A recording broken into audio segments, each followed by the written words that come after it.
Hey guys, what is going on? It's me, Jen, and I'm here with a fun video for you guys.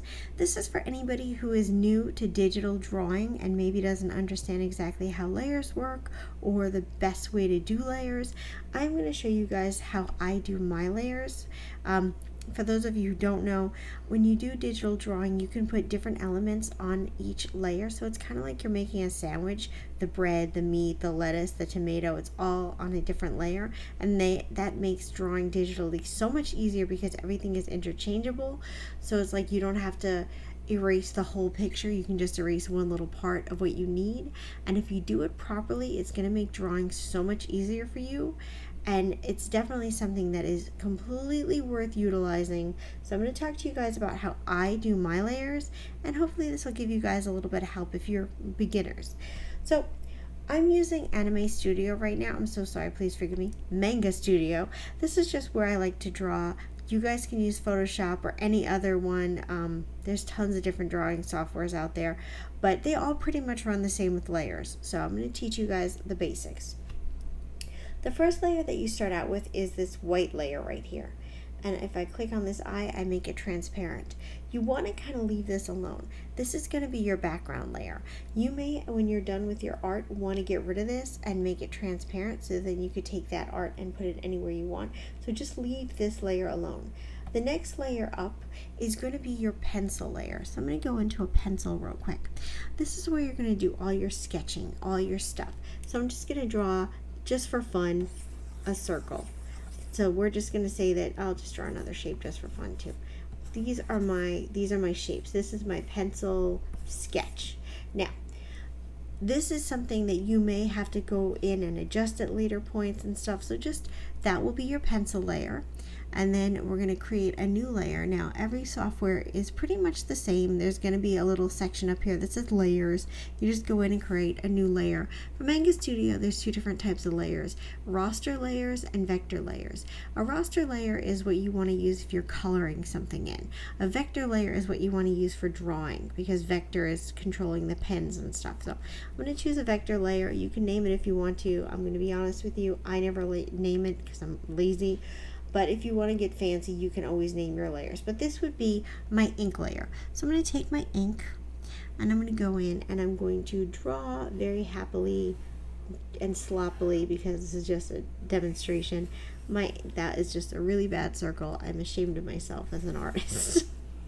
Okay, so this is my ink layer. These are my inks. Let's just get fancy and do some lines and just make it look all good. And we'll just do some kind of lines over here. Just we're pretending like we're making a picture. Let's just do some shadows. This is my ink layer. Okay, so that's the second layer, or the third layer. The next layer that we're going to do is our coloring layer. So what you want to do is you don't want to put your coloring layer on top of your ink layer, because it's just going to color right over your ink. So what you want to do is you want to come under here, and instead of having this one selected, you want to select this one. This is your pencil layer.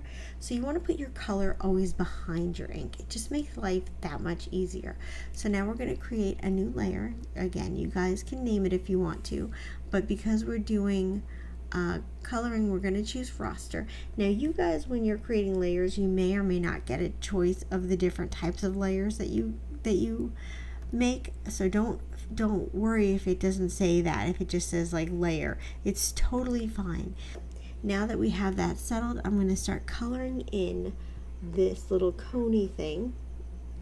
I'm just going sloppy because, you know, who cares? It's not a big deal. We're just kind of doing this just to kind of show what's going on. Now, I would advocate that you put a different color on each layer, because if you don't do that, you're going to start creating problems for yourself. Because if I want to go and make this other circle a different color, let's do this blue color here. If I want to go and make this circle blue and I get out of the line, then that's going to be a problem for me. So you want to just create a brand new layer. Now this is going to cause you to have a lot of layers, and that may make you feel a little overwhelmed at first, but trust me, it's always better to have more layers than less layers, because it makes your life that much easier. So we're just going to make this a little bit bigger to make this go by faster. Ooh, too big, too big. Back it up. So, of course, if you have your lines perfectly perfect, you can definitely just use your fill tool, but I don't, so we're just doing it this way, old-fashioned like. So here we go, 2 colors on 2 different layers. Now, the third step is where you're going to want to put shadows. So when you're doing shadows, you can do one of 2 things. You can either put your shadows on the exact same layer as your color, or you can put it on the exact same layer as your color, or you can then go ahead and put it on a separate layer, and that's just your personal preference. It's what's going to make you happy. But you just get your color in there and you just go to town making shadows. I know this looks really horrible, you guys. If you watch any of my other videos, you know I'm a better artist than this.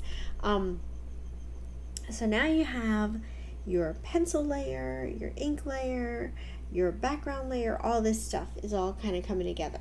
At this point, if you guys want to, you can absolutely delete your pencil layer, because by this point in the game, you're not going to need it anymore.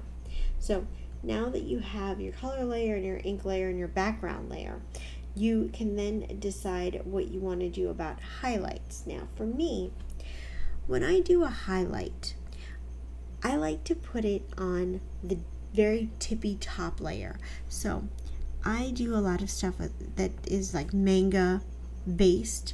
So my highlights are a little bit on the cartoony side.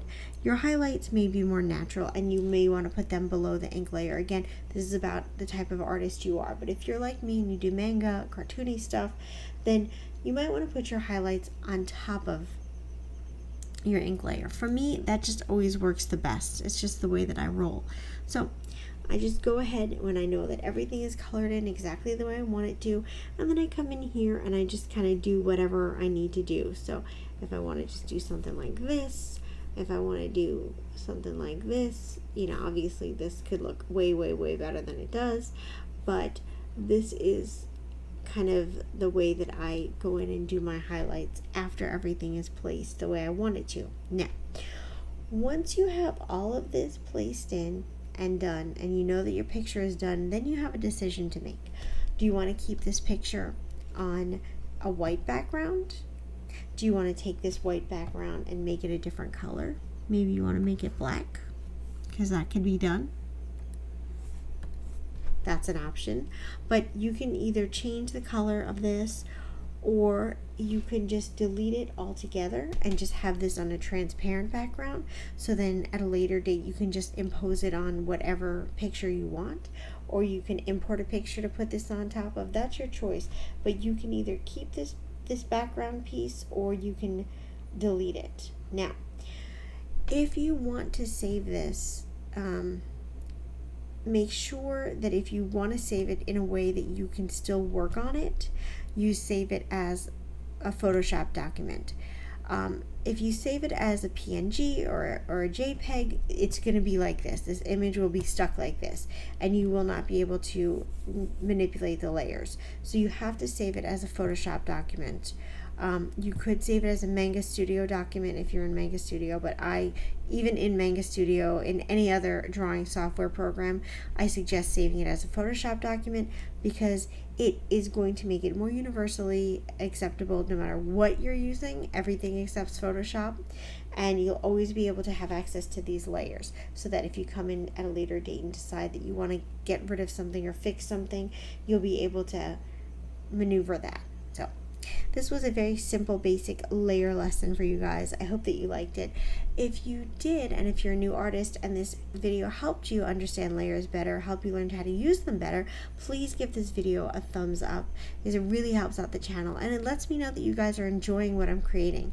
If you know an artist who could benefit from this video, please share it with them, because I know as a young artist who didn't know anything, it was really hard to find information sometimes. So if you have a young artist in your life who's learning how to draw digitally, please share it with them. If you like these videos, do me a favor and subscribe to this channel. Don't forget to hit the bell so you're notified of any future content, and I will see you guys in the next video. I hope you have a wonderful day. Take care.